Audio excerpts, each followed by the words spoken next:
Hey, you. Hey.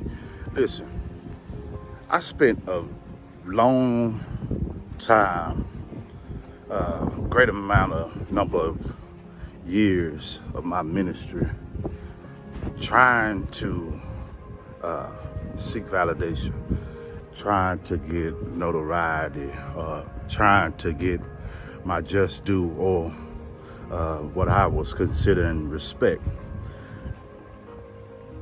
I became a firm believer very quickly. A prophet is not received in his own home.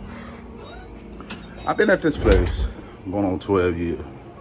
Going on 12 years, House of Deliverance of Crowley, Texas. And I seen people come, seen people go, whatever the case may be. But after a period of time, putting in your dues, one would believe that you will get your just due.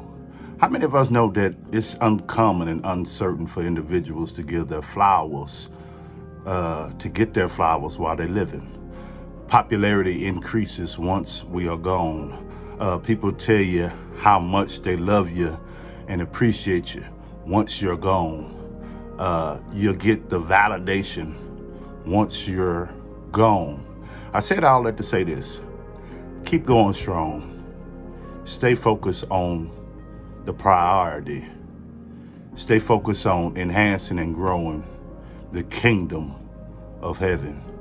And God will do all of the validation. God bless you.